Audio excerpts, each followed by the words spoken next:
इस वीडियो में DElEd paper S1 का यूनिट 2 शिक्षा के समकालीन मुद्दे, आधुनिकीकरण और विद्यालय प्रणालियों के बारे में 4-5 क्वेश्चन के माध्यम से आपको पूरा कंप्लीट करा दिया जाएगा। तो चलिए प्रश्न संख्या पहला देखते हैं। अगर किन्हीं को भी पीडीएफ का आवश्यकता है तो जल्दी जल्दी लाइक करें। चलिए प्रश्न संख्या 1, भारतीय शैक्षिक व्यवस्था पर आधुनिकीकरण, वैश्वीकरण और सामाजिक परिवर्तन का क्या प्रभाव पड़ा है। उत्तर की अवधारणा। 21वीं सदी में आधुनिकीकरण, वैश्वीकरण और सामाजिक परिवर्तन ने भारतीय शिक्षा व्यवस्था के ढांचे, प्रकृति और उद्देश्यों को पूरी तरह से बदल दिया है। यह प्रभाव सकारात्मक और नकारात्मक दोनों रूपों में देखा जा सकता है। आधुनिकीकरण, मॉडर्नाइजेशन का प्रभाव। आधुनिकीकरण ने शिक्षा में तार्किकता, वैज्ञानिक दृष्टिकोण और तकनीकी के समावेश को बढ़ावा दिया है। इसके प्रभाव स्वरूप रटने की पारंपरिक पद्धति के स्थान पर बाल केंद्रित शिक्षा, digital learning, smart class, computer शिक्षा और नवाचारों को स्थान मिला है। शिक्षा अब रूढ़िवादिता से मुक्त होकर आधुनिक मूल्यों को अपनाने की ओर अग्रसर है। वैश्वीकरण, ग्लोबलाइजेशन का प्रभाव। वैश्वीकरण ने शिक्षा का अंतर्राष्ट्रीयकरण कर दिया। इसके सकारात्मक प्रभाव में वैश्विक स्तर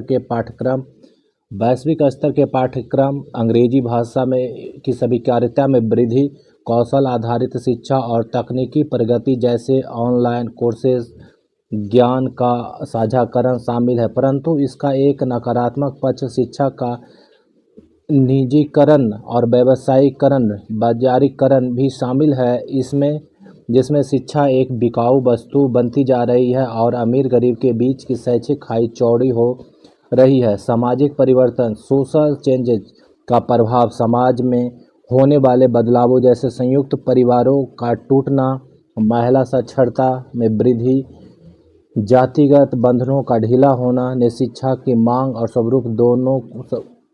स्वरूप को बदला है। जब समाज में बालिकाओं और वंचित वर्गों की शिक्षा के प्रति सकारात्मक दृष्टिकोण विकसित हुआ है, जिससे समावेशी शिक्षा को बल मिला है। निष्कर्ष, इन तीनों शक्तियों ने भारतीय शिक्षा को अधिक व्यापक, सुलभ और आधुनिक तो बनाया है, लेकिन साथ ही मूल्यहीनता और असमानता जैसी चुनौतियां भी खड़ी की है।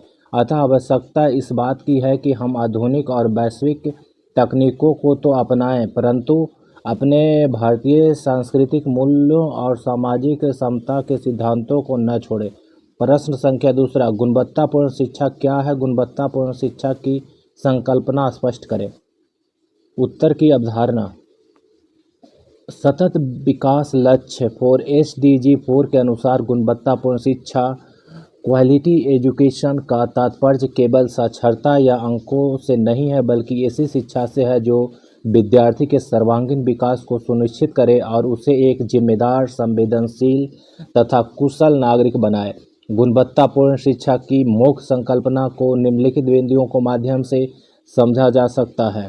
सर्वांगीण विकास पर बल। यह शिक्षा छात्र के संज्ञानात्मक, मेंटल, भावात्मक, इमोशनल और क्रियात्मक, फिजिकल स्किल पक्षों का संतुलित विकास करती है। यह 3R, रीडिंग, राइटिंग, अर्थमेटिक के स्थान पर 3H, हेड, हार्ट, हैंड पर ध्यान केंद्रित करती है।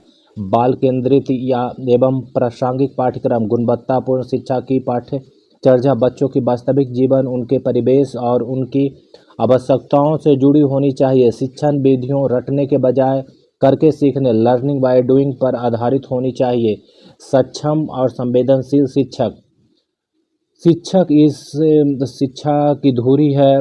एक गुणवत्तापूर्ण शिक्षा व्यवस्था में शिक्षा का प्रशिक्षित होना, बच्चों के प्रति सहानुभूति रखना और आधुनिक शिक्षण पद्धति तकनीकों से लैस होना अनिवार्य है। सुरक्षित एवं सुदृढ़ बुनियादी ढांचा। विद्यालय में पीने का साफ पानी, छात्र छात्राओं के लिए अलग अलग शौचालय, खेल का मैदान, पुस्तकालय, प्रयोगशाला और भय मुक्त वातावरण होना गुणवत्ता की आवश्यक मानक है। समता और समावेशिकता। शिक्षा की गुणवत्ता तब तक अधूरी है जब तक वह समाज के हर वर्ग, गरीब, अमीर, दिव्यांग, वंचित के बच्चों को समान रूप से उपलब्ध न हो। निष्कर्ष: संक्षेप में गुणवत्तापूर्ण शिक्षा यह है जो बच्चे की आंतरिक शक्तियों को प्रस्फुटित करे, उसमें जीवन कौशल पैदा करे और उसे समाज के लिए उपयोगी बनाए। बिहार जैसे राज्य में प्राथमिक स्तर पर गुणवत्तापूर्ण शिक्षा की बहाली के लिए बुनियादी ढांचे को मजबूत करने और शिक्षक पर विशेष ध्यान देने की आवश्यकता है। प्रश्न संख्या 3: सार्वजनिक शिक्षा एवं निजी शिक्षा के लाभ एवं दुष्प्रभाव का उल्लेख करें। उत्तर की अवधारणा: वर्तमान भारतीय समाज में शिक्षा के दो मुख्य प्रतिमान समानांतर चल रहे हैं। पहला सार्वजनिक सरकारी शिक्षा और दूसरा प्राइवेट शिक्षा निजी शिक्षा। समकालीन समाज में दोनों प्रणालियों की अपनी अपनी विशेषताएं और कमियां हैं। सार्वजनिक शिक्षा पब्लिक गवर्नमेंट एजुकेशन। लाभ: यह अत्यंत सस्ती या पूर्णतः निःशुल्क होती है, जिससे गरीब, ग्रामीण और वंचित वर्ग के बच्चों की शिक्षा तक पहुंच सुनिश्चित होती है। यह सामाजिक समता और समावेशी समाज के निर्माण में सहायक है, क्योंकि यहाँ बिना भेदभाव के सभी बच्चों के साथ पढ़ते हैं तथा योग्य एवं प्रामाणिक शिक्षक बनते हैं। दुष्प्रभाव या कमियां: नौकरशाही का अत्यधिक प्रभाव, बुनियादी सुविधाओं बिजली, पानी, शौचालय का अभाव, शिक्षकों की जवाबदेही में कमी और कभी-कभी परीक्षा परिणामों में निम्न गुणवत्ता इसके प्रमुख दोष हैं। निजी शिक्षा प्राइवेट एजुकेशन।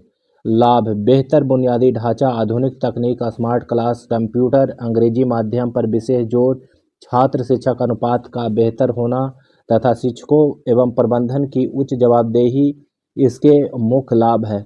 दुष्प्रभाव या कमियां: यह अत्यंत खर्चीली होती है, जिससे शिक्षा का बाजारीकरण होता है। यह समाज में आर्थिक विभाजन पैदा करती है, जहां अमीर बच्चे निजी स्कूलों में और गरीब बच्चे सरकारी स्कूलों में जाते हैं। इसके अतिरिक्त कई निजी संस्थानों में अप्रशिक्षित शिक्षकों का कम वेतन पर शोषण भी किया जाता है। निष्कर्ष: यद्यपि निजी शिक्षा तात्कालिक रूप से परिणाम उन्मुखी दिखती है, परंतु एक कल्पनाकारिक राज्य में शिक्षा का सार्वभौमिकरण केवल सार्वजनिक शिक्षा को सुदृढ़ करके ही किया जा सकता है। सरकार को सरकारी स्कूलों की गुणवत्ता बढ़ाकर उन्हें निजी स्कूलों के समकक्ष लाना होगा, ताकि शिक्षा का अधिकार वास्तविक अर्थों में लागू हो सके। प्रश्न संख्या 4: समान विद्यालय प्रणाली से क्या तात्पर्य है? समान विद्यालय प्रणाली आयोग 2007 के प्रमुख सुझावों का उल्लेख करें। उत्तर की अवधारणा: समान विद्यालय प्रणाली कॉमन स्कूल सिस्टम की अवधारणा सर्वप्रथम कोठारी आयोग 1964-66 ने दी थी। इसका तात्पर्य एक ऐसी राष्ट्रीय शिक्षा प्रणाली से है जहां देश के सभी बच्चे, चाहे वे राष्ट्रपति के हों या किसी खेतिहर मजदूर के हों, एक ही प्रकार के विद्यालयों में एक ही जैसी गुणवत्ता वाली शिक्षा अपनी मातृभाषा में प्राप्त करें। यह सामाजिक भेदभाव को समाप्त करने का अचूक हथियार है।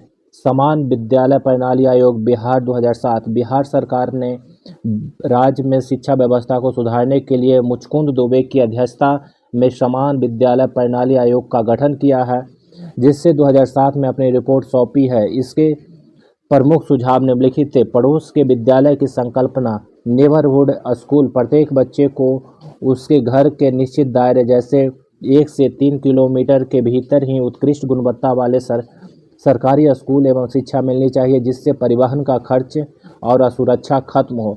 नियोजित शिक्षकों की प्रथा का अंत। नियोजित शिक्षकों की प्रथा का अंत। आयोग ने सिफारिश की कि राज्य में अलग अलग श्रेणियों नियोजित संविदा स्थायी के शिक्षकों के बजाय एक ही कैडर के नियमित और पूर्ण वेतनमान वाले योग्य शिक्षकों की नियुक्ति होनी चाहिए। जीडीपी का वित्तीय आवंटन। राज्य सरकार को अपने कुल बजट का कम से कम 25% या राज्य के सकल घरेलू उत्पाद एसजीडीपी का एक बड़ा हिस्सा शिक्षा पर खर्च करना चाहिए, ताकि बुनियादी ढांचे का कायाकल्प हो सके।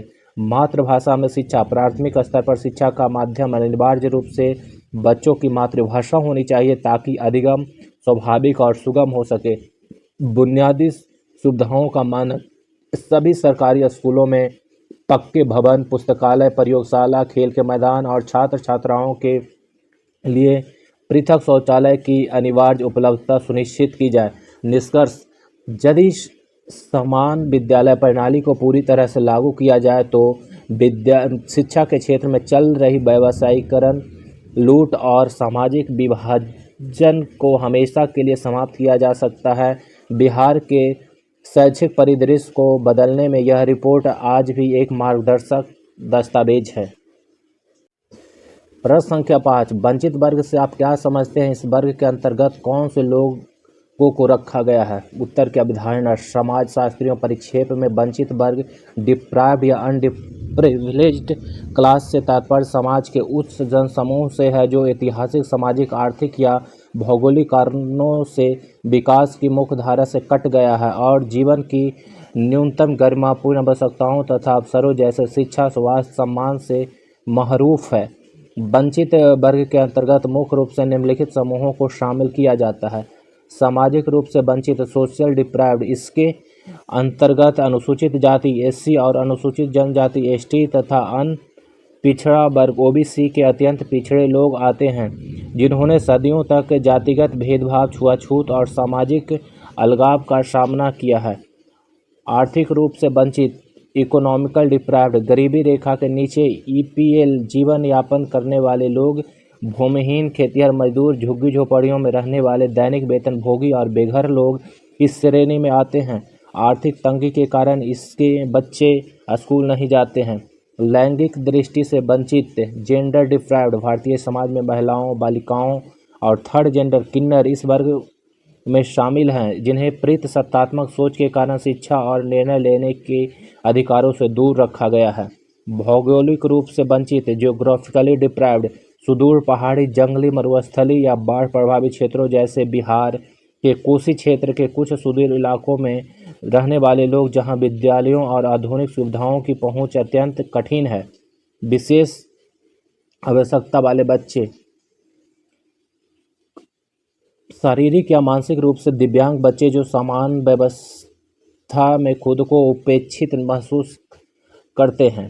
शैक्षिक समाधान एवं निष्कर्ष: वंचित वर्ग के बच्चों को शिक्षा की मुख्य धारा में लाने के लिए भारतीय संविधान के अनुच्छेद 15(4) और 16 के तहत विशेष प्रावधान किए गए हैं। शिक्षा का अधिकार अधिनियम आरटीआई राइट टू एजुकेशन की धारा 12(1)(c) के तहत निजी स्कूलों में भी इसके लिए 25% सीटें आरक्षित की गई है। एक शिक्षक के रूप में हमें इन बच्चों के प्रति अत्यधिक संवेदनशील और समावेशी दृष्टिकोण रखने की आवश्यकता है। थैंक यू देखने के लिए और इस वीडियो पर लाइक, शेयर और कमेंट करें।